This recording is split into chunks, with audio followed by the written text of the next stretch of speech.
माता पार्वती के 3 प्रश्न। पहला, कौन सी स्त्रियों के भाग्य में पुत्र नहीं होता? दूसरा, कौन सा गहना पहनने से दर्दनाक मौत होती है? तीसरा, कौन सा श्रृंगार करने से स्वर्ग की प्राप्ति होती है? माता पार्वती और भगवान शिव की इस पौराणिक कथा में माता पार्वती ने भगवान शिव से 3 प्रश्न पूछे, जिनका उत्तर भगवान शिव ने एक कहानी के माध्यम से दिया। यह कहानी इस प्रकार है। एक समय की बात है, एक छोटे से गांव में एक ब्राह्मण दंपति रहते थे। ब्राह्मण बहुत ही धार्मिक और सत्कर्मी था, लेकिन उसकी पत्नी क्रोधित स्वभाव की और अपने कर्तव्यों का ठीक से पालन नहीं करती थी। वह अपने पति और परिवार के अन्य सदस्यों का अनादर करती थी।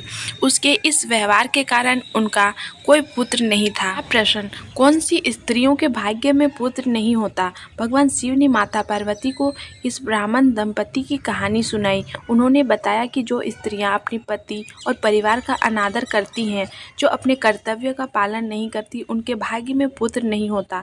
यह ब्राह्मणी और कर्तव्यों का पालन नहीं करती थी और इसीलिए उन्हें पुत्र सुख प्राप्ति नहीं हो सका। दूसरा प्रश्न, कौन सा गहना पहनने से दर्दनाक मौत होती है?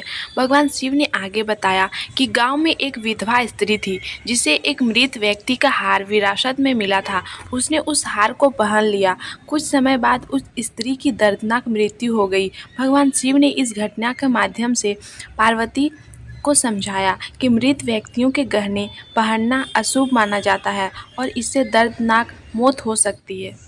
तीसरा प्रश्न, कौन सा श्रृंगार करने से स्वर्ग की प्राप्ति होती है? भगवान शिव ने एक उदाहरण देते हुए बताया कि एक गांव में एक अन्य ब्राह्मण दंपति थे।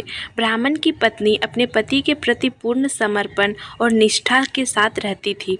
वह अपने पति का सम्मान करती थी और धार्मिक रीति रिवाजों का पालन करती थी। उसने हमेशा अपने पति के प्रति प्रेम और श्रद्धा रखते हुए सिंदूर, बिंदी और चूड़ियां धारण की। जब उसकी मृत्यु हुई तो उसे स्वर्ग की प्राप्ति हुई। पहला, जो स्त्रियां अपने पति का अनादर करती हैं और कर्तव्यों का पालन नहीं करती, उनके भाग्य में पुत्र नहीं होता।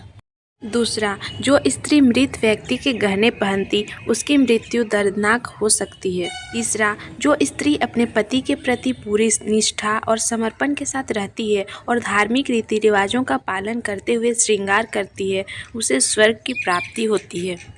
भगवान शिव की यह कथा न केवल माता पार्वती के प्रश्नों का उत्तर देती है, बल्कि यह भी सिखाती है कि जीवन में धर्म, निष्ठा और कर्तव्य का पालन करना कितना महत्वपूर्ण है।